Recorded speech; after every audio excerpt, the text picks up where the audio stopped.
সময়ের অভাবে হোলির ড্রয়িং ভিডিও আমি এবার দিতে পারিনি, তাই এবার আমি এই ছবিটি দিলাম। তোমরা এটি দেখে দেখে হোলির ড্রয়িংটি করো। ছবির কালার আরেকটু ভালো হতো, কিন্তু আমি খুব তাড়াহুড়ো করে এঁকেছি, তাই মিক্সিংটা ভালোভাবে করা হয়ে ওঠেনি।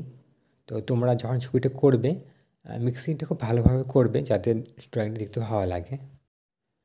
ছবির মধ্যে অনেক কিছু রয়েছে, যেগুলোর মধ্যে অনেকগুলো জিনিস হয়তো তোমরা মিস করতে পারো, তা আমি একটু বলে রাখি এখানে। তো এখানে যে একটু দূরে একটা ঘর দেখতে পাওয়া যাচ্ছে, ঘরের ওয়ালের মধ্যে কিছু হাতের ছাপ রয়েছে। আমরা অনেক কিছু যখন হোলি খেলি ওয়ালে হাতের ছাপ লাগিয়ে দিই, এটি এখানে দেখতে পাওয়া যাচ্ছে।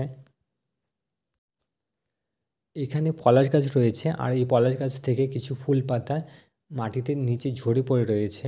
তো এগুলি ছোট ছোট কিছু জিনিস, যেগুলি ছবিকে আরও বেশি সমৃদ্ধ করে, সুন্দর করে তোলে।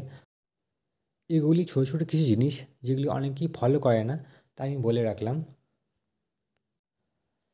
আমার এক স্টুডেন্ট আমার হোলি ছবিটি দেখে দেখে এই ছবিটি এঁকেছে। আরও কিছু স্টুডেন্ট রয়েছে, তো যারাও ছবিটি আঁকছে।